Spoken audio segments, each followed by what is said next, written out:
ఆంధ్రాలో caste feeling అంతానం ఉంటదా? ఈ 'మయసభ' సీరీస్ చూస్తే అర్థమైతది మీకే.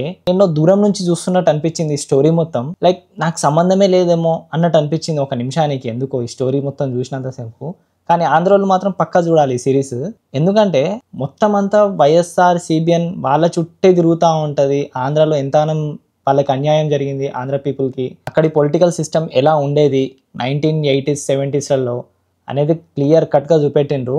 దానికి నేను దేవకట్ట గారిని పక్కా మెచ్చుకోవాల్సిందే. నేను జస్ట్ వైఎస్ఆర్, సీబీఎన్ గురించే చెప్తారేమో అనుకున్నా సిరీస్ మొత్తంలో. బట్ దీంట్లో Paritala family, Vijayawada politics, CBN, YSR అసలు అందరి గురించి చుట్టేసిండ్రు. అసలు లిటరల్లీ నాకు ఎట్లా అనిపించిందంటే నువ్వు జస్ట్ పేరు చేంజ్ చేసి మొత్తం అంతా స్టోరీ కళ్ళకు అద్దినట్టు చూపెట్టినావు అన్నట్టు అనిపించింది. లిటరల్లీ నిజంగా ఇంతే జరిగిందా అసలు ఆంధ్రాలో? నాకు ఒక డౌట్ వస్తూ ఉంటుంది, నిజంగా ఇంతే జరిగిందా లేకపోతే మరీ ఎక్కువగా హార్ష్గా జరిగిందా ఏంది అసలు అనేది అర్థం కాలే నాకు. దేవకట్ట గారి సైడ్ నుంచి అయితే చాలా చేంజెస్ చేసిండంట స్టోరీలో. బట్ చూస్తున్నంతసేపు ఎందుకో అంత చేంజెస్ లేవేమో అన్నట్టు అనిపించింది నాకు.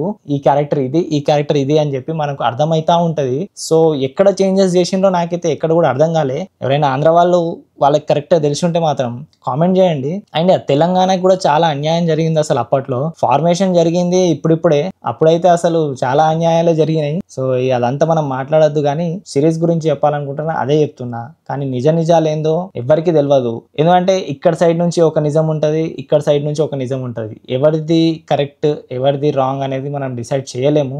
జరిగిపోయింది కాబట్టి మనం డిసైడ్ చేయలేము. సో ఇంకా సిరీస్లో ఆది పినిశెట్టి గారు సూపర్ అంటే సూపర్గా సెట్ అయ్యిండు సీబీఎన్ లాగా. చైతన్యరావు వాహ్ ఏం యాక్టింగ్ అసలు. లిటరల్లీ నాకు ఎట్లా అనిపించింది అంటే ఆది పినిశెట్టిని మొత్తం ఓవర్ షాడో చేసేసిండు అన్నట్టు అనిపించింది. అంత బాగా చేసిండు అసలు చైతన్యరావు మాత్రం. నేను ఎక్స్పెక్ట్ చేయలే అంతగానం. ఈ మధ్య అయితే ఇంకా బాగా చేస్తున్నాడు అసలు. ఈ సిరీస్లో అయితే చాలా బాగుంది. ఇంకొక క్యారెక్టర్ ఐరా అని చెప్పి ఉంటుంది, ఇందిరాగాంధీ అనుకోండి. సో ఆమె సైడ్ నుంచి చూపెట్టినప్పుడు ఎందుకో జస్ట్ ఒక్క సైడ్లో చూపెట్టి వదిలేసిండ్రేమో అక్కడే ఆ డ్రామాని అన్నట్టు అనిపించింది నాకు. ఎందుకు అట్లా చేసిండ్రు, ఆమెను ఎనిమిలాగా ఎందుకు పోర్ట్రే చేసిండ్రు అనేది నాకు తెలియదు. ఇంకా సర్కమ్స్టాన్సెస్ చాలా జరిగినాయి, బట్ ఆమెను ఎందుకు అట్లా టార్గెట్ చేసి చూపెట్టిండ్రు అనేది నాకు అర్థం కాలేదు. మీకు ఎవరైనా తెలిసి ఉంటే కామెంట్ చేయండి. అండ్ ప్రొడక్షన్ క్వాలిటీ చాలా అంటే చాలా బ్యాడ్గా ఉంది. మీ దగ్గర ఇంత మంచి స్క్రిప్ట్ బాండ్ ఉండంగా, మీ దగ్గర ఇంత పెద్ద హ్యూజ్ క్యాస్ట్ ఉండంగా, మరి మీరు ఎందుకు ప్రొడక్షన్ ఇంత తక్కువ బడ్జెట్లో చేయాలని ఫిక్స్ అయినారో నాకు అర్థం కాలేదు. మీకు తెలుసు ఆల్రెడీ రియల్ లైఫ్లో రియాలిటీగా జరిగిన ఈవెంట్స్ జస్ట్ కొంచెం చేంజ్ చేసి మనం తీసుకొస్తున్నాం అని అనుకున్నప్పుడు మీరు ఇంత ఘోరంగా ఎట్లా తీసుకొస్తారు? ఇంత యావరేజ్ పూర్ క్వాలిటీతో ఎట్లా తీసుకొస్తారు? లిటరల్లీ చూస్తున్నంతసేపు నాకు ఏదో షార్ట్ ఫిలిం చూసిన వైబ్స్ వచ్చింది తప్పితే ఒక సిరీస్ చూస్తున్నా అనే వైబ్ ఎక్కడ రాలేదు నాకు. అయినా సరే నేను కంటిన్యూగా చూసుకుంటా పోయినా. అండ్ మెయిన్గా మెచ్చుకోవాల్సిందంటే మయసభ థీమ్ మాత్రం చాలా అంటే చాలా బాగుంది, నాకైతే నచ్చింది.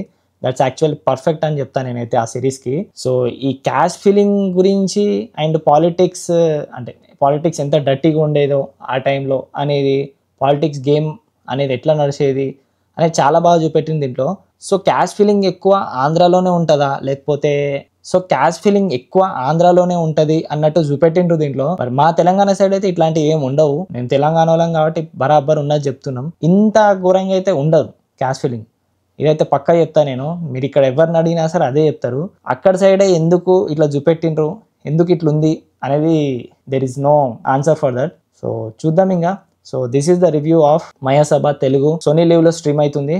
సో కొంచెం సబ్స్క్రైబ్ చేసుకోండి, like, share, comment and follow movie thug. So signing off, Jai Hind.